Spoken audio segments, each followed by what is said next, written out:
역대하 30장 23절에서 27절까지 말씀. 성경으로 보실 분들은 제가 진 성경, 구약성경 698쪽의 말씀입니다. 역대하 30장 23절에서 27절 제가 봉독해 올립니다. 온 회중이 다시 7일을 지키기로 결의하고 이에 또 7일을 즐겁게 지켰더라. 유다왕 히스기야가 수송아지 1000마리와 양 7000마리를 회중에게 주었고 방백들은 수송아지 1000마리와 양 10,000마리를 회중에게 주었으며 자신들을 성결하게 한 제사장들도 많았더라. 유다 온 회중과 제사장들과 레위 사람들과 이스라엘에서 온 모든 회중과 이스라엘 땅에서 나온 나그네들과 유다에 사는 나그네들이 다 즐거워하였으므로 예루살렘에 큰 기쁨이 있었으니 이스라엘 왕 다윗의 아들 솔로몬 때로부터 이러한 기쁨이 예루살렘에 없었더라. 그때의 제사장들과 레위 사람들이 일어나서 백성을 위하여 축복하였으니 그 소리가 하늘에 들리고 그 기도가 여호와의 거룩한 처소 하늘에 이르렀더라. 아멘.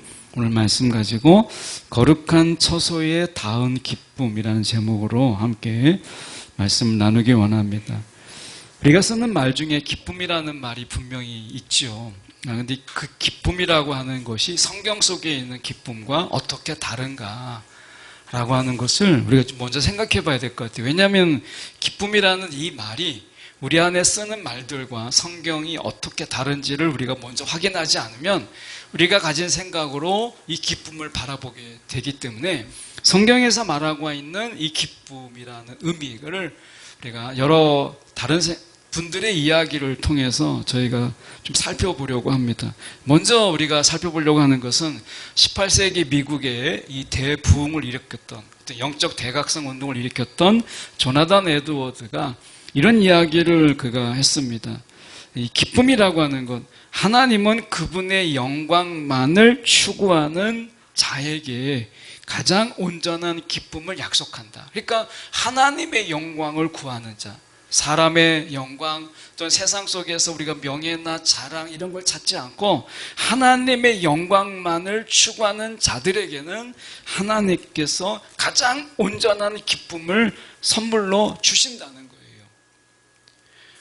그분은 이렇게 조나단 에드워드는 이렇게 얘기했습니다. 그러면서 이야기하기를 하나님의 영광을 우리 가운데 실제로 우리 가운데 준다라고 하는 것이 무슨 말이냐. 그러니까 영광을 실제로 인격적으로 의식적으로 받는 기쁨이 어떤 거냐라고 얘기했을 때 이렇게 얘기했습니다. 그분이 하나님이 저와 여러분을 높이고 하나님이 저와 여러분을 인정하고 칭찬하고 그리고 그 사실을 세상 가운데서 드러낼 때 그 기쁨은 이루 말할 수가 없다. 이렇게 이야기했어요. 여러분, 사람들이 나를 인정해줘요. 우리는 세상에 살면서 다른 사람들에게 인정을 받기 위해서 애쓰잖아요. 그게 부모라 할지라도 우리가 나를 인정해주기를 원하는 거예요. 인정받는 삶. 이게 기쁜 거죠. 그 사람들의 인정을 받기 위해서 부단히 애를 쓰는 거예요. 인정해주지 않으니까. 근데 하나님이 저와 여러분을 인정해준다는 거예요. 그리고 하나님이 칭찬해 주신다는 거예요. 여러분, 사람의 칭찬을 받아도 우리가 기쁜데 하나님의 칭찬을 받고 세상 가운데서 하나님이 우리를 높이세요. 그리고 세상 가운데서 이 모든 것, 하나님이 인정하고 칭찬하고 하는 것을 나만 아는 게 아니라 세상 가운데서 하나님이 세상이 알 수 있도록 하나님이 그렇게 드러내실 때 찾아오는 기쁨, 이 기쁨을 이야기하는 거예요. 그러니까 하나님으로 인해서 우리 가운데 채워지는, 하나님이 우리 가운데 주시는 그 기쁨을 말하는 것이죠.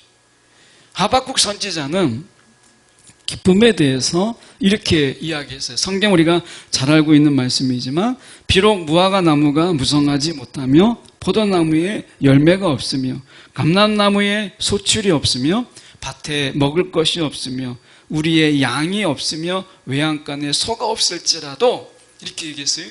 이게 끝난 인생이잖아요. 가진 것도 없고 얻은 것도 없고 그리고 쌓아놓은 것도 없는 그런 삶이에요. 그러니까 어떻게 보면 손에 쥔 것은 아무것도 없어요. 세상은 어떻게 하죠? 얼마나 많이 가졌느냐, 얼마나 많이 가졌느냐, 이것 가지고 우리를 판단하잖아요. 너 손에 쥔 게 얼마나 되느냐, 이거잖아요. 그리고 세상은 우리 가운데 많은 여러 가지 기준을 가지고 우리를 판단하고 우리를 정죄하고 때로는 우리를 함부로 이야기하죠. 그래서 얼마나 배웠는지, 얼마나 아는지 뭐 이런 걸 가지고 세상은 이야기해요. 그런데 하박국 선지자는 이렇게 이야기합니다. 나는 여호와로 말미암아 즐거워하며. 그러니까 그의 즐거움은 소유에 있지 않고 내가 얼마나 쌓아놓고 사느냐 여기 있지 않고 내가 하나님으로 인하여 즐거워한다. 나의 구원의 하나님으로 말미암아 기뻐하리로다. 하박국 선지자의 기쁨은 자신이 가지고 있는 소유, 자신이 가지고 있는 그렇게 많은 소유, 이게 아니라 하나님으로 인해서 내가 기뻐한다, 이렇게 이야기했어요. 이게 말이 쉽지만 이게 어렵다라는 걸 우리가 알잖아요. 우리는 어떻게 해요? 많이 쌓아두고 많이 저축해두고 많은 것을 가지고 있을 때 그럴 때 내 마음이 흐뭇한 거예요. 그런데 하박국 선지자는 이런 것이 아니라 내가 하나님으로 말미암아 내가 기뻐하리로다. 하박국 선지자의 기쁨은 하나님이 그의 기쁨인 거예요. 이게 우리가 이렇게 이야기할 때는 정말 은혜가 되지만 실제로 삶 속에서는 이게 얼마나 어려운가라는 것을 우리가 깨닫잖아요.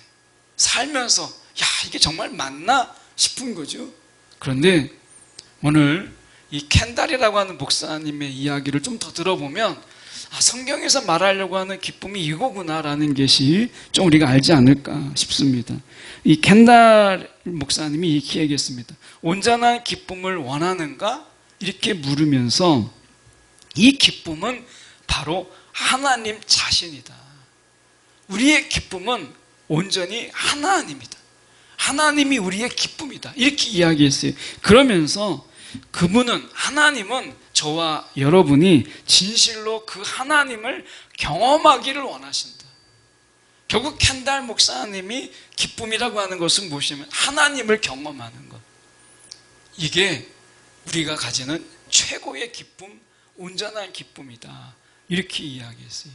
오늘 본문은 바로 그걸 이야기해요. 하나님을 경험했더니 그들 속에 찾아온 기쁨이 얼마나 컸는지 예루살렘이라고 하는 당시에 가장 큰 도시가 들썩거렸다라고 하는 거죠.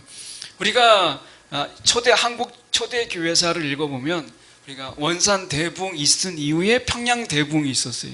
이 평양 대부흥은 그 집회 때, 부흥회가 계속됐는데 그 집회 때 평양 도시 전체가 문을 닫고 그 집회에 참여했어요. 사람들이 어떻게 저렇게 달라질 수 있고 저곳에서 도대체 무슨 일이 벌어지는가 싶어서 문을 닫고 그 집회에 참석할 만큼 영적 호기심을 자극했고 그 부흥회 속에서 회개운동이 일어나고 그들 속에서 이 도시 전체가 완전히 바뀌는 이 대부흥의 역사가 일어났다는 거예요. 이 평양 대부흥은 단순하게 어떤 교회 안에서의 부흥이 아니라 도시 전체가 완전히 바뀌는 이러한 대부흥의 역사가 있었다는 거예요. 평양 전체를 들썩거리게 만드는 이러한 부흥의 역사가 있었다라고 이야기를 해요.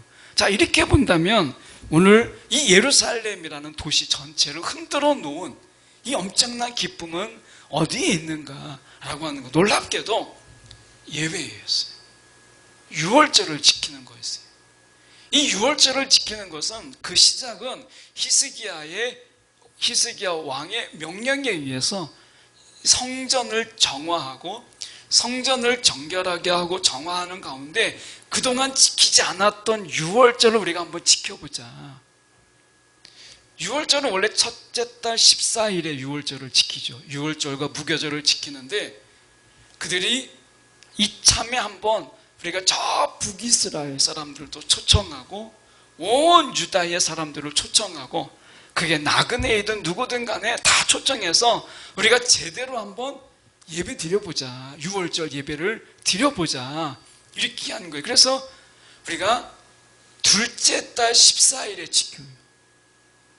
우리가 이 모세의 율법에 의하면 합당한 이유가 있을 때는 첫째 달 14일에 지키는 것이 맞지만, 합당한 이유, 갑자기 외국에 나갔다 온다든지, 무역으로 인해서 내가 불참하게 된다든지, 내가 부정함으로 인해서 내가 정결의 기간을 가져야 된다든지, 이런 합당한 이유가 있을 때는 둘째 달 14일에 유월절을 지켜라, 이런 구절이 있어요.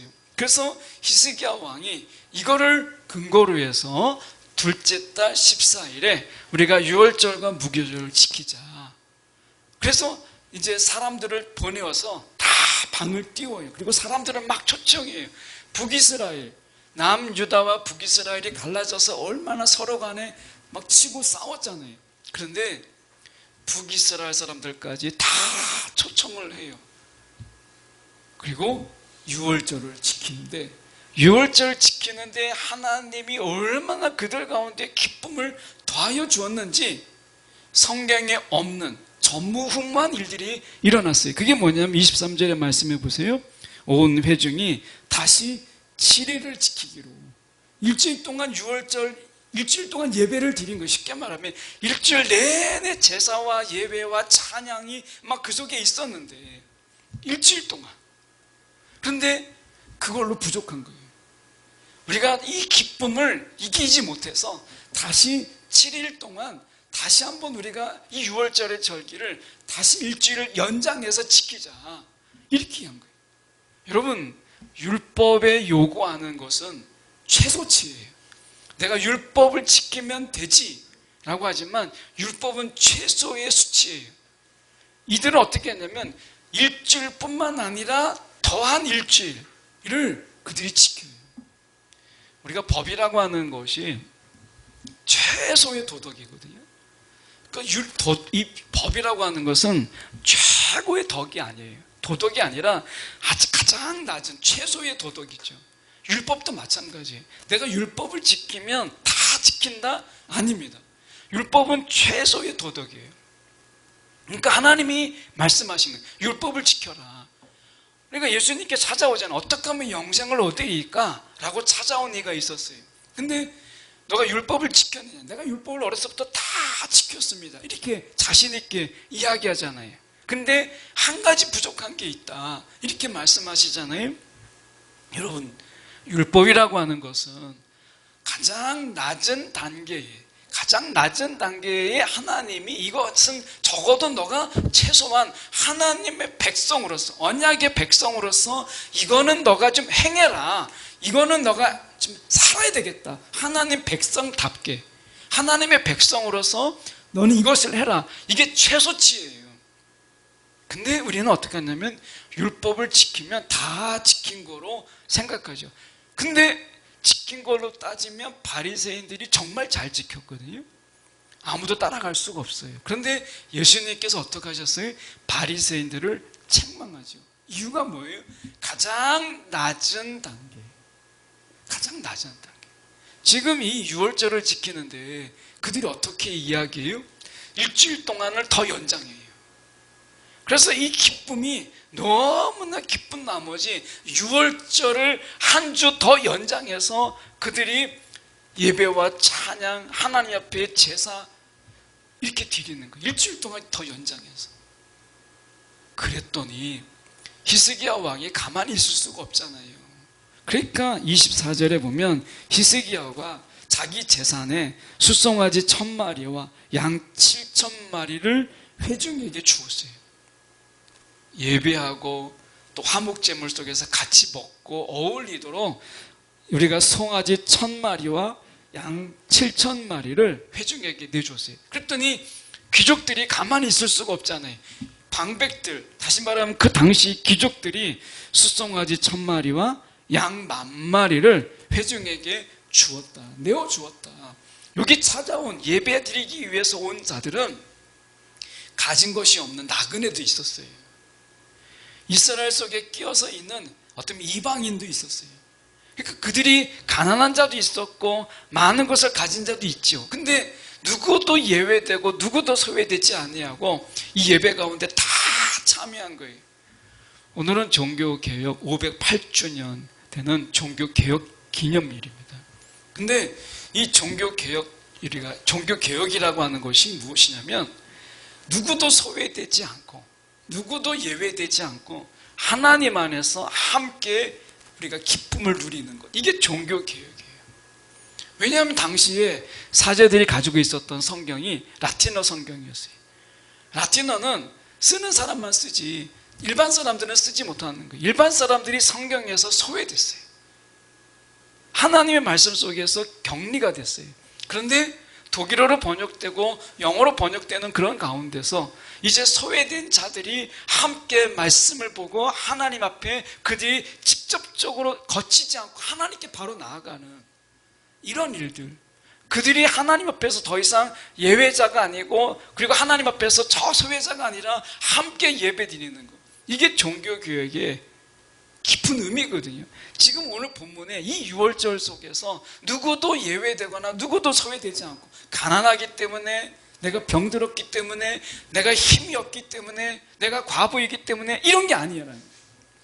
여기 있는 모든 자들은 나그네조차도 다 함께 나와서 있는 자들이 자기 것을 내어줌으로 인해서 너희가 이것으로 하나님 옆에 기쁨의 제사를 드려라.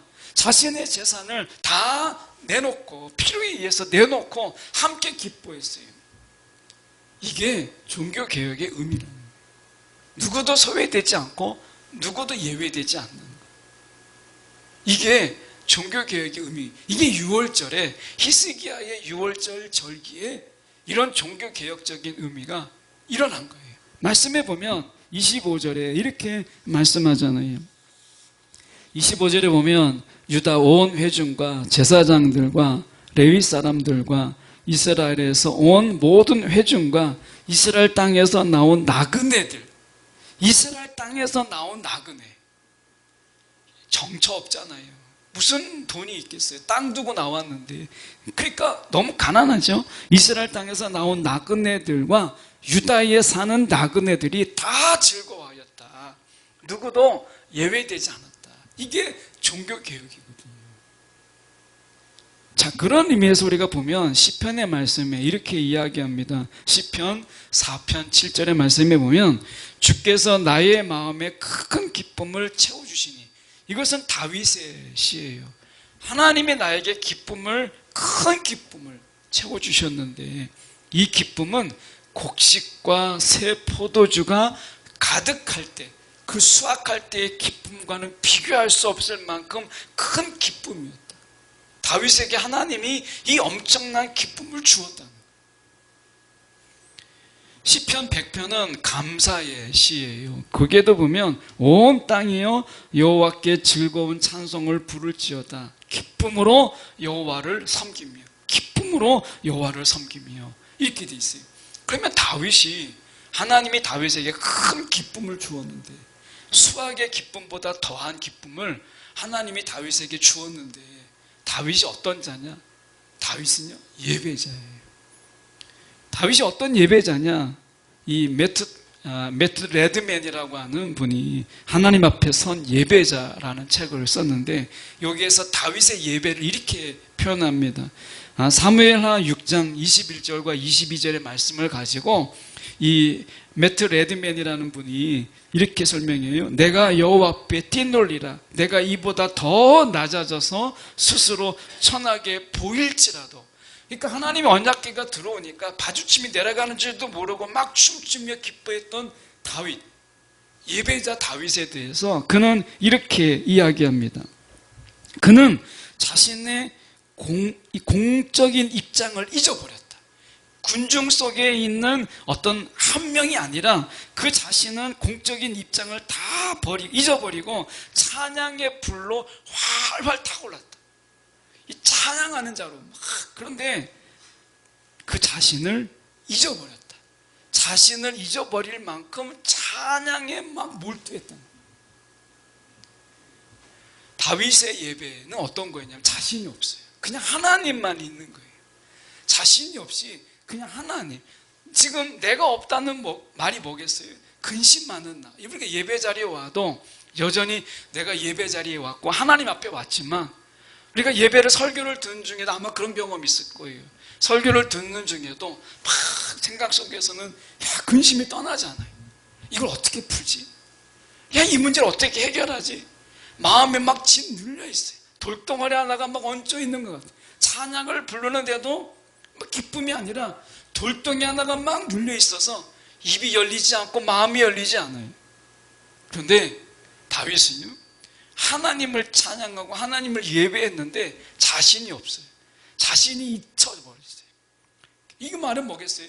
하나님을 예배하면서 그 속에 가지고 있던 근심과 걱정, 마음의 짓눌림, 우울함, 이런 게 다 사라져 버렸다는 거예요. 자신을 잊어버렸다. 하나님만 있더라는 거예요. 우리는 어떡하죠? 하나님은 없고 나만 있는 거예요. 찬양을 드려도 말씀을 들어도 내가 그 속에서 기도해도 여전히 염려하는 나는 여전히 있고, 근심 많은 나는 여전히 있고, 세상의 삶에 짓눌린 나는 여전히 있는 거죠. 다윗의 예배를 통해서 우리 가운데 보여주는 것은 예배 중에 내가 없는 하나님만 있는 예배예요. 그래서 다른 사람을 의식하지 않는 거예요. 막 내가 춤추고 싶을 때는 춤추고, 일어나서 막 손들고 싶을 때는 손들고 예배하는 거예요. 여러분, 우리가 이렇게 나를 잊어버린 예배, 이런 예배를 우리가 얼마나 드려봤는가. 다윗의 예배는 그 자신이 없다는 거예요. 그래서 다윗의 예배 속에서는 누구에게도 보여주기 위한 것이 아니었다. 아드레날린이나 아니면 마약 때문에 그런 것도 아니었다. 그의 마음에 있던 하나님을 향한 그 사랑이 마치 이제 막힌 댐이 이제 깨진 것, 무너진 것처럼 풍성하게 흘러 넘쳤기 때문이었다. 이렇게 얘기합니다. 여러분, 우리가 세상에 살면서 하나님을 사랑하지만 그 하나님의 사랑의 표현을 세상을 살면서 우리가 억제하고 때로는 누르고 그렇게 살잖아요. 그러니까 하나님을 사랑하는 것을 우리가 막 표현하면서 살고 싶은데 세상 속에서 그 마음을 감추고 때로는 그 마음을 누르고 살아가는 거예요. 그런데 다윗이 예배할 때 하나님을 향한 그 사랑의 마음이 이제 막 뚝이 열린 물처럼 그 속에서 막 흘러 넘치니까 다윗이 하나님을 막 노래하는데 자기가 누구인지를 잊어버리는, 자신은 없고 그저 하나님만 보이는 이런 예배를 드렸다는 거예요. 그 속에서 오는 기쁨은 이루 말할 수가 없는 거죠. 이러한 예배자인 다윗이 아까 말씀드린 것처럼 시편 4편에서 나의 마음에 하나님께서 큰 기쁨을 채워주셨다. 세상에서 가장 큰 기쁨이 곡식 거두고 내가 새 포도주를 거두는 기쁨인데 이것보다 더한 기쁨, 이것과는 비교할 수 없는 기쁨을 내 마음에 채워주셨다라고 얘기한다는 거예요. 여러분, 우리가 예배에 생명을 거십시오. 우리가 한 번의 예배가 나를 완전히 바꿉니다. 이런 얘기를 정말 많이 하는데 다윗이야말로 이 예배를 통해서 변화된 사람이고, 이 다윗은 이 예배를 통해서 세상에 없는 기쁨을 그가 누린 자예요. 여러분, 우리가 세상에서 주는 기쁨이라고 하는 것이 잠깐 있다가 그냥 사라져 버리잖아요. 잠깐 비쳤다가 금방 우리가 얼굴이 굳어져 버리는 그런 기쁨이잖아요. 그런데 하나님이 주시는 기쁨은 그게 아니었다라는 거예요. 종교개혁 우리가 주일이니까 루터를 잠깐 살펴보려고 하는데, 우리가 보통 이신칭의 또는 이신득이라고 많이 하는 루터가 깨달은 거죠. 수도사로서 그가 고행과 그리고 자신의 이 어떻게 보면 고통, 이런 것, 극기훈련처럼 이런 것을 통해서 무릎으로 계단을 올라가서 죄와 싸우는 이런 어떤 자신의 이런 고행, 수도사로서 자신의 고행을 통해서 뭔가를 깨달아가는 이러한 삶을 그가 살았어요. 그런데 그걸로는 주님을 만날 수 없다. 이것으로는 내가 주님을 이 관계를 회복시킬 수 없다라는 것을 그가 깨닫잖아요. 그게 이신득이에요. 믿음으로 말미암아 하나님의 관계가 회복된다. 믿음이다. 나의 고행과 나의 고통이 아니라 나의 믿음, 이 믿음으로 말미암아 하나님의 깨어진 관계가 회복되는 것이다. 이걸 깨달았잖아요. 결국 그는 이렇게 이야기합니다. 그리스도와 함께 낮은 곳으로 소외되고 그리고 어떻게 보면 버려진 그런 곳으로 내려가는 것. 내려가는 자의 삶이 이 이신득이 내가 주님의 믿음으로 말미암아 내가 이 믿음으로 말미암아 관계가 회복되는 내가 살아가는 삶은 예수님처럼 낮아지는 삶이다. 이게 루터예요. 루터가 이걸 깨닫게 된 거잖아요. 그래서 그가 어떻게 해요? 낮은 곳으로. 그게 대표적인 게 자신의 언어로 성경을 번역했던 루터의 삶이 우리가 보여주고 있는 거잖아요. 수도사로서 당시에는 이 굉장히 수도원마다 우리가 면죄부를 팔고 막 종교 어떻게 보면 돈벌이를 해서 다 이 수도원마다 교회마다 재산들이 막 쌓여 있었어요. 수도사로서 그가 살아가는데 만약에 그냥 살았다면 삶의 어려움이 전혀 없는 그런 자였어요. 루터는. 그런데 하나님을 만나게 되니까 이 모든 걸 버려두고 가장 낮은 곳으로 그가 내려가잖아요. 거기에 기쁨이 있는 거예요. 하나님을 만난 기쁨이. 오늘 종교개혁 우리가 주일입니다. 오늘 예수님처럼 우리가 머문 곳에서 낮은 곳을 바라보고 혹시 소외된 자가 없는지 아니면 그 속에서 우리가 하나님과 멀리 떨어져서 하나님 없이 살아가는 그런 자가 없는지를 돌아보고 그들에게 손을 내밀고 함께 기뻐하자, 함께 즐거워하자 하는 게 종교개혁이에요. 여러분 말씀 속에서 보면 이렇게 말씀합니다. 27절의 말씀에 볼까요? 보면 그때에 제사장들과 레위 사람들이 일어나서 이렇게 돼 있어요. 이것은 우리가 개정이 가지고 있는 성경의 해석의 약점이라고 볼 수 있는데요. 이 제사장들만 축복의 권한이 있어요. 이건 고유 권한입니다. 레위인들은 축복의 권한이 없어요. 그래서 이 번역은 이렇게 돼야 돼요. 레위 사람 제사장들과 이렇게 돼 있어요. 그러니까 레위 사람 제사장 이렇게 번역해야지 레위 사람도 축복의 권한이 있는 것처럼 이야기하면 안 돼요. 그런 의미에서 이 번역은 매끄럽지 못해요. 우리가 레위 사람 제사장들이 일어난 거예요. 그 기쁨이 얼마나 큰지 이제 그들 속에서 이 제사장들이 일어나서 축복을 해주는 거예요. 근데 이 축복의 의미가 뭐냐면 우리가 축복하다라는 이 히브리의 말이 무엇이냐면 무릎을 꿇다라는 말이에요. 무릎을 꿇다.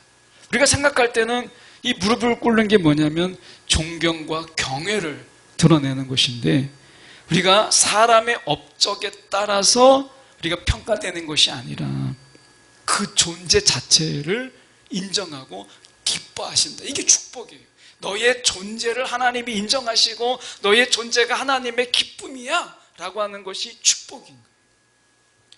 이 예배는 유월절 예배였어요. 그들에게 임한 유월절. 유월절이 뭐죠? 우리가 알다시피 출애굽, 애굽에서 그들이 나온 거예요. 그전에는 그들의 정체성이 뭐예요? 바로 왕의 노예. 애굽의 노예. 그게 자신의 정체성이고 그게 자신의 신분이에요. 그런데 6월절에 이제 그들이 애굽에서 나와요. 그러면 그들의 정체성이 뭐죠? 출애굽은 단순하게 애굽에서 나왔다라는 게 아니라 애굽에서 해방되었다라는 게 아니라 새로운 정체성, 노예가 아니라 이제 하나님의 백성이 되었고 하나님의 자녀가 되었다. 이게 6월절이에요. 예수님께서 6월절에 어린 양으로 친히 십자가에서 죽으심으로 말미암아 우리 가운데 어떤 엄청난 역사를 일으켰느냐? 우리는 죄의 지배 아래 살아가는 죄의 노예였어요.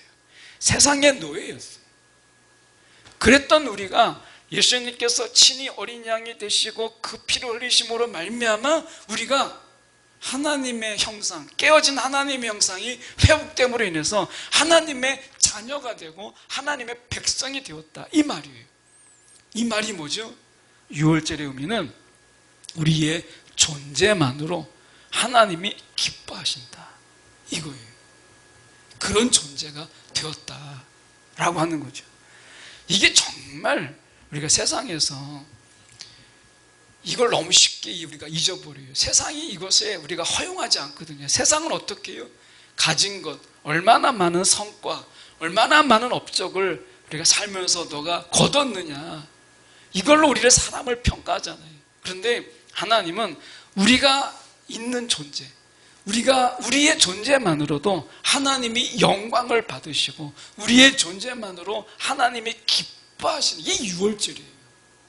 그러니 얼마나 기쁘겠어요. 나그네, 아무 쥐뿔도 없고 돈도 없는 그런 자들도 이 예배에 나와서 나로 인해서 하나님이 기뻐하신다라고 우리가 예배하니까 세상에서 업신받고 괄시받고 손가락질 당했던 그들이 하나님 앞에 거저 나왔는데 하나님이 나로 인하여 하나님이 기뻐한다는 거예요. 나로 인해서 하나님이 영광을 받으신다는 거예요. 존재만으로도.